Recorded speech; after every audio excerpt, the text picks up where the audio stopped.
बिस्मिल्लाहिर्रहमानिर्रहीम। शुरू अल्लाह के नाम से जो बड़ा मेहरबान और नहायत रहम करने वाला है। प्याज में नमी कम होती है, इन्हें किसी ठंडी और खुश्क जगह पर दीगर सब्जियों से दूर रखें। रेफ्रिजरेटर में रखने से ग्रेज करें वरना वो खराब हो जाएंगी। टमाटर को दीगर सब्जियों से दूर रखें ताकि वो गलकर खराब ना हो जाएं। बेहतर है कि इन्हें पहले रूम टेम्परेचर पर रखें जब तक कि वो पूरी तरह ना पक जाएं, फिर इन्हें रेफ्रिजरेटर में रख दें। आलू को ठंडी और तारीख जगह पर रखें। अगर पेपर बैग में रखा जाए तो ज़्यादा बेहतर है। इन्हें प्याज के साथ ना रखें वरना दोनों से खारिज होने वाली गैस इन्हें ख़राब कर देगी। पालक और दीगर हरी सब्जियों को खरीदने के बाद अगर सिरका में खंगाल कर रखा जाए तो ना सिर्फ बैक्टीरिया और फंगस दूर हो जाएंगी बल्कि ये आसान टोटका आपकी सब्जियों को रेफ्रिजरेटर में देर तक ताज़ा और खस्ता रखेगा। कीमे की रोटी को फ्रीज करने के लिए मैदा छिड़ककर बटर पेपर पर रखें ताकि वो चिपके नहीं। इसे कच्चा या पक्का किसी भी सूरत में फ्रीज किया जा सकता है। 1 मिनट तक तवे पर उल्ट पुल्ट करके फ्रीज कर दें ताकि कम से कम 20 दिन तक खराब ना हों। अगर बिरयानी के चावल नीचे से लग जाते हैं तो इन्हें लगने से बचाने के लिए देगची की तिली में तेल और दही की तह लगाकर ऊपर से चावल डालें। चावल नीचे नहीं लगेंगे। आटा गूंदते वक्त नमक और पानी के साथ 2 खाने के चम्मच कुकिंग ऑयल शामिल कर दें तो रोटी नरम और फूली हुई बनेगी।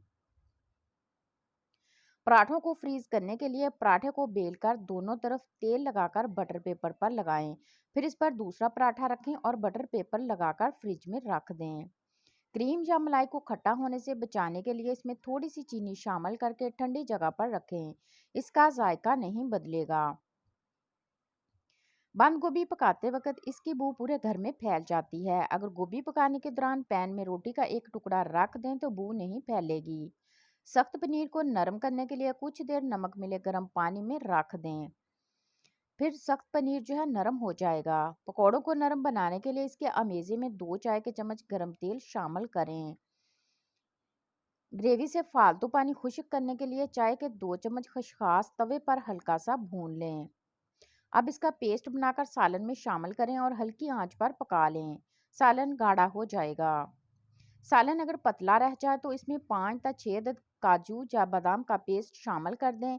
सालन गाढ़ा और खुश जायका हो जाएगा। पुलाव बिरयानी के लिए जब प्याज के लच्छे फ्राई करें तो इसमें थोड़ी चीनी छिड़क दें। प्याज जल्दी सुनहरी हो जाएंगे। कोई भी दाल पकाते वक्त इसमें मसाले शामिल करने से पहले अगर थोड़ी सी हल्दी और घी या मक्खन का 1 चम्मच डालकर कुछ देर पका लिया जाए तो बिल्कुल मुनफरिद और जायकेदार दाल बनती है। सेब, खीरे और आड़ू के छिलके ज़ाया मत करें। इन्हें ताज़ा धनिए, हरी मिर्च, अदरक, नारियल, नमक और चीनी के साथ मिलाकर पीसने से लजीज और गजाइत से भरपूर चटनी बनती है।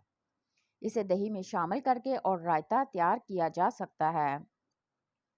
आलू कटने के कुछ देर बाद ही रंग बदलने लगते हैं और काले हो जाते हैं। आलू काटने के बाद अगर इन्हें थोड़ी सी फटकड़ी मिले पानी में डालकर धो लिया जाए तो आलू काले नहीं होंगे। अगर आटा गूंदते वक्त नमक और पानी के साथ 2 खाने के चम्मच कुकिंग ऑयल भी शामिल कर लें तो रोटी नरम बनती है।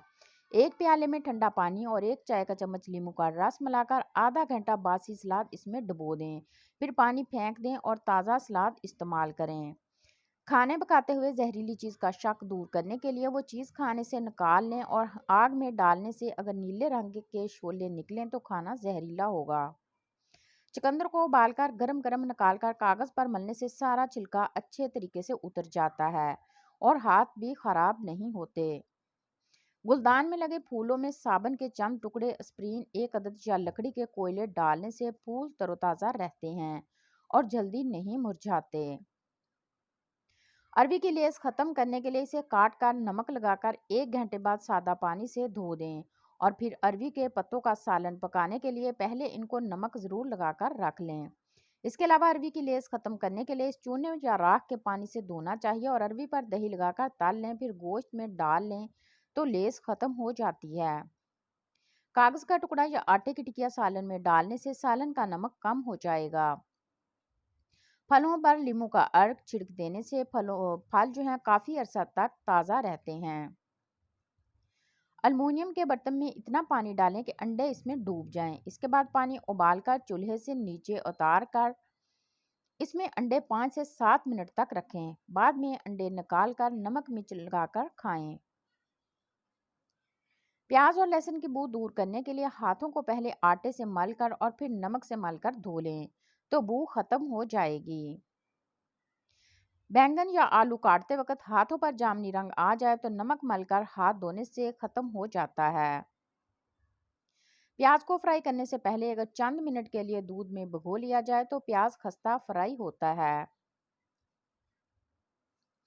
एक खुले बर्तन में पानी डालकर इसमें नमक मिलाकर 1 घंटा पानी निचोड़कर 3-4 बार पानी से धोने से पालक का खारापन दूर हो जाएगा। खाना पकाते वक्त अगर मोमबत्ती रोशन करके चूल्हे के पास रख दी जाए तो खाने की खुशबू किचन तक ही महदूद रहती है। प्याज को काटने से पहले इसका छिलका उतारने के बाद इसे 2 हिस्सों में तकसीम करके थोड़ी देर पानी में भिगो देने से आंखों में पानी नहीं आता। जबकि प्याज को उल्टा काटने से भी प्याज काटते वक्त आंखों से आंसू नहीं बहते। आलुओं को कुछ दिन महफूज रखने का तरीका यह है कि इन्हें रेत वगैरह या खुली हवा में पानी डालकर रखा जाए, लेकिन इस तरह इनकी ग़िज़ाइयत में फ़र्क आ जाता है। मेरी कौन सी टिप अच्छी लगी कमेंट करके ज़रूर बताइएगा। वीडियो को लाइक करें, चैनल पर नए हैं तो चैनल को सब्सक्राइब करें और प्यारे प्यारे कमेंट करें। शुक्रिया।